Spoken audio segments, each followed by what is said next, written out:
Yo. Oh, they call it boys.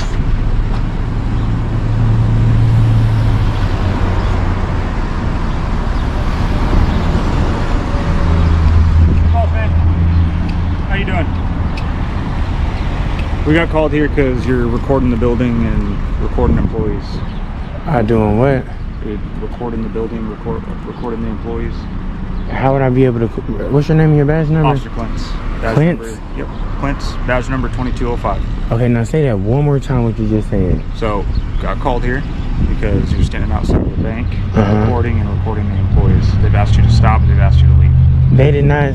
They didn't say neither one of those. So and why would? And how would I be able to record the employees if they inside their bank? I'm not sure. But yeah, that's a good question. What exactly are you doing? What exactly what you see? Which is? What am I doing? I mean, you're recording the building for sure. I'm recording now. I'm recording the birds. I was recording all kind of stuff. Okay. Cars. There's some nice cars rolling by. And okay. Is something wrong? I'm kind of shocked you even here. It's Lee Summit, man. What do that mean? It's we get called for everything here. For everything? Everything. Where's your police department? Just right up the street. I can walk there? Okay. I mean, let me ask you a question since you actually standing right here. What's up? What's 550 divided by 2? 225 or 275. Okay. And just hypothetically speaking, if you was at home like sleep and your best friend came like beating on your door, ringing your doorbell for breakfast, all you got to eat is cookies, cereal, and milk. What do you open first?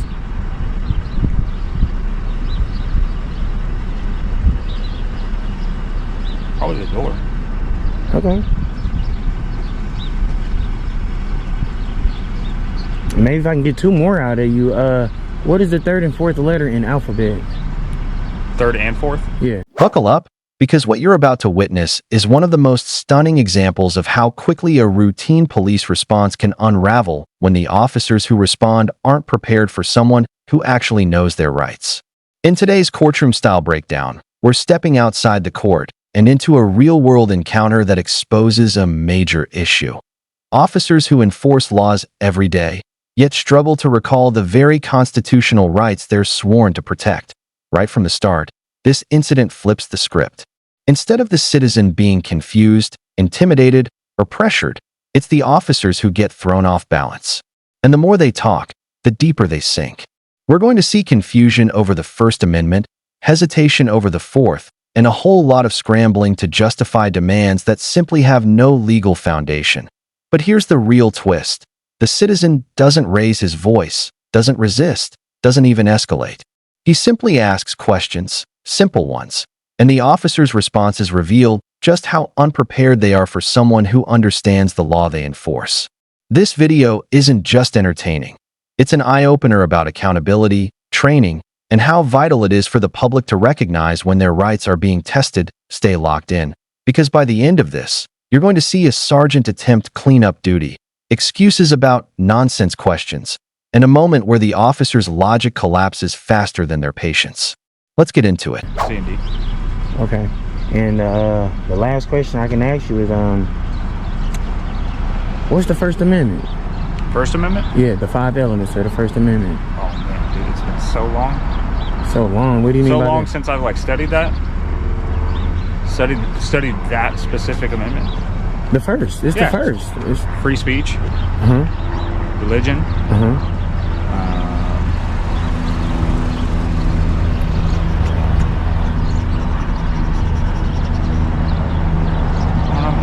You tell me.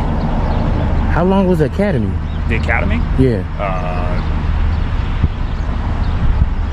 Mine was a year. A year? Yeah, that was like 8 years ago.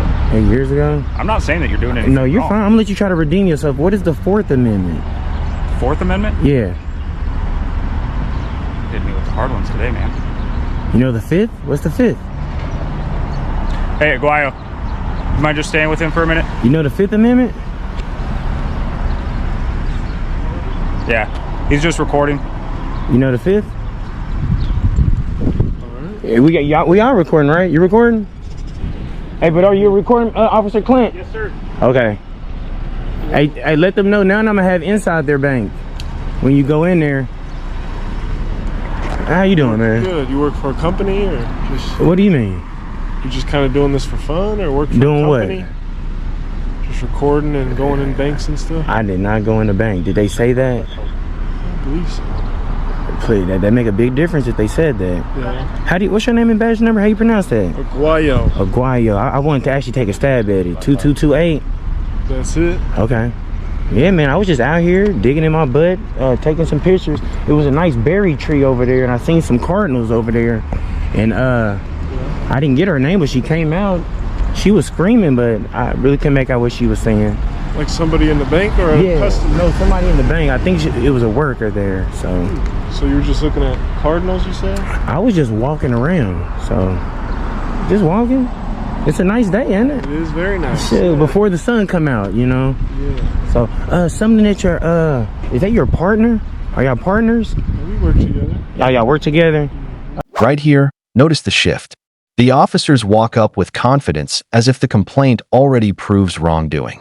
This is a classic law enforcement tactic. Arrive assertive, establish control early, and assume the citizen must justify their behavior. But watch how quickly that falls apart. The officer claims the bank requested he stop recording and leave, yet the citizen states neither ever happened. This is why auditors always ask questions and request specifics. Anytime an officer starts with assumptions instead of facts, you're already seeing cracks in the foundation. And the officer's uncertainty, "I'm not sure, but yeah," says everything. He doesn't know whether the complaint is valid. He only knows he was dispatched, and now he has to create a narrative that makes that dispatch justify his presence. Something he just had really like an issue with was what is the First Amendment? The 5 elements 5 elements of it? of the First Amendment. That's what he said? We're asking. Like freedom of speech and all that? What's the first and all of that? Well, what's the rest of all of that? It's 5. Yeah, it's 5 elements. Do you know the 5? Not off the top of my head, no. I'm gonna let you redeem yourself. How about the 4th Amendment? You have any idea on me? Huh? You have any idea on you? Sure. Can I see it, please? Can you see it? You want to trade IDs? I mean, you've got my ID. No, your ID. Okay. So, you're going to be trespassed from here? I wasn't on their property though. Okay. They don't want you to come back.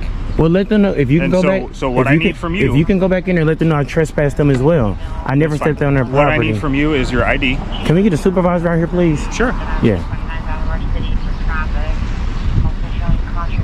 I'm gonna scoot on this side just so I won't be so close to the curb over here.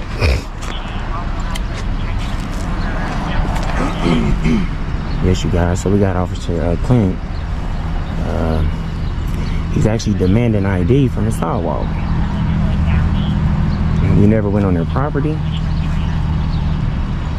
And when we requested body cam footage, I'm sure he asked the bank, do he want them to trespass me? I bet. Because we're going to request the body cam footage. And I'm not even shocked that he asked me for my ID because he don't know the First or the 4th Amendment. And the 4th Amendment is exactly what he just did. Oh man. Like I said, by the law, you're not doing anything wrong. At this point, they want you trespassed. That's all. Yeah, that's all we're trying to get done here. Yeah, so by law, I don't have to show you ID, sir. Not from a sidewalk, minus the crime. Now your supervisor finna come down here and see how you doing and shake his head that you actually wasting his time to come down here with a man on the sidewalk with a little bitty camera.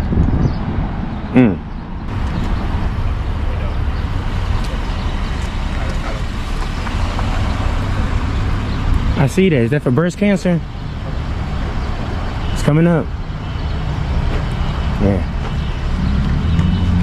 How's it going? How you doing, man? What's your name and badge number? Sergeant Rippy, 0315. This moment is pure strategy. The citizen isn't asking random trivia to be funny. He's setting up a baseline. When officers demand ID without legal grounds, auditors often test their competency. First with easy questions, then with constitutional ones. And someone who confidently blurts out 275 but freezes when asked about the First Amendment? That's a red flag. Notice how quickly the officer shifts from relaxed to uncomfortable once the conversation drifts toward actual law. This is where the power dynamic subtly flips. The citizen stays calm, casual, even humorous, while the officer starts revealing gaps in his training. Today's officers graduate academies after months or even years of learning procedure, law, and rights. So when one can't explain Amendment number 1, it tells us something major. Training is not the same as remembering, and enforcing is not the same as understanding. How you doing, Mr. Rippy? I'm not too bad. How about yourself? What you got for me? I don't have anything. I was told you wanted to talk to me. Am I detained or am I free to go? No, you're free to go. You haven't done anything wrong. Okay. I mean, that's all. Okay. Did the bank want to talk to me about anything? Nope. Okay. He just requested you, so. Yeah, because Mr. Clint, he said by law I have to give him my ID. I mean, yes. By law, and I'm on the sidewalk, minus no crime. They want you warned for trespass, so we want to know who you are so that we can give you the trespass warning. Yes, I've never been on their property though. You don't have to be on their property for them to tell you that they don't want you to come on their property. So But the reality of it is we know who you are. We'll recognize you. We've been dealing with you for the last several days. So if you show up on their property, we'll find out the rest of the information that Correct. we need, and we'll go about it that way. Exactly, Mr. Rippy. So I'm not worried about it. If you can do me a favor, can you go back in there and let them know I want them trespass for mines as well? From yours where? My property. What property where? Can you just tell them that, not to come on my property as well? They have to know what property they cannot go on to. You just tell him he don't want you on his property as well. But they have no way of knowing what property that is. Well, tell him I The don't want whole him on. point of trespass warning is you know where you're not supposed to go. Okay, tell him I don't You're want. here, so you know that you can't come here. Okay, tell him I don't want him on the sidewalk. You can't do that. That's Okay. public property. Okay. Just like nobody's telling you that you can't be on the sidewalk. It's Okay. perfectly legal for you to be here. Okay. All right. That makes sense. So, That makes sense. all right. Good. Yep. Hey, one more thing. Oh, whoa. Real quick. This is something so serious, Mr. Rippy. Can you help him out with something? This is all your follow-up nonsense questions. It wasn't. I'm not messing with The that. First Amendment is nonsense. I asked him what was the First and Fourth Amendment. Oh, okay. That's nonsense to you? I've watched several of your other videos, No. and you ask them math questions and all kinds of silliness. No. Real talk. I asked this gentleman because he was asking me for my ID. I asked him what is the Fourth Amendment, and he couldn't say it. Then I asked him what was the First Amendment. He couldn't say it. I wish he was a little closer, so I can see you probably helping him out or letting him know about the Fourth and the First Amendment. He does not know. He said that. He does, because he and I have talked about it. We train on it all the time. Well, I got him on camera saying he do not know. Okay, just because he doesn't want to answer your question doesn't mean that that's a bad thing. I got him on camera saying 2 of the 5 elements and then saying I don't know the rest. Can you help me out? All I'm saying is, You know him or you wouldn't be out here. just help him out, man. Just help him out. Okay. With the First and Fourth Amendment, okay? Enjoy. Where's your police station at? Right down the street. Can you give me a ride? Nope. It's close enough to walk. Nope. Okay. Mr. Ripley is, that's a little, like, why are you upset? This is where the encounter becomes almost painful to watch.